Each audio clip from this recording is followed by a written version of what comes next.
భారత్, పాకిస్తాన్ల మధ్య తలెత్తిన భీకర ఉద్రిక్తతలు, దాడులకు ఫుల్ స్టాప్ పడింది. దీనిని యావత్ భారతదేశం హర్షిస్తోంది. అయితే అమెరికా మీడియా సహా పలు ప్రపంచ స్థాయి వీడియో ఛానల్లో అధ్యక్షుడు డొనాల్డ్ ట్రంప్ను ఆకాశానికి ఎత్తేస్తున్నాయి. ఆయన జోక్యం కారణంగానే పాక్, భారత్ల మధ్య తలెత్తిన ఉద్రిక్తతలకు, యుద్ధానికి దారితీసే పరిస్థితులు కూడా సమసిపోయాయని పేర్కొంటున్నాయి.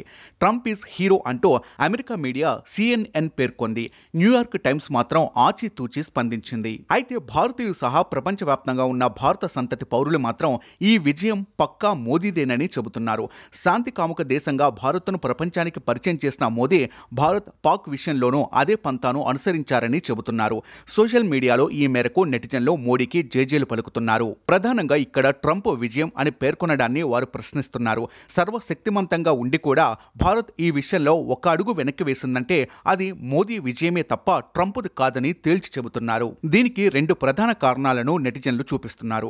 రష్యా ఉక్రెయిన్ యుద్ధం. ఈ విషయంలోనూ ట్రంప్ మధ్యవర్తిత్వం చేశారు. యుద్ధం ఆపేయాలని ఇరు దేశాలకు అనేకసార్లు విన్నవించారు. కానీ వీరి మధ్య యుద్ధం ఆగలేదు. అంటే ట్రంప్ మధ్యవర్తిత్వం ఏపాటిదో అర్థం చేసుకోవచ్చని నెటిజన్లు అంటున్నారు. నెంబర్ 2, గాజా, ఇజ్రాయెల్ మధ్య నెలకొన్న ఉద్రిక్తతలు. భీకర దాడులను సమసిపోయేలా చేయడంలోనూ ట్రంప్ పాత్ర లేదని, ఇరు వర్గాలు ఒక ఒప్పందానికి వచ్చాయని, ఆ తర్వాతే ఆగాయని అంటున్నారు. ఏది ఏమైనా మోదీని మాత్రం అందరూ అభినందిస్తున్నారు.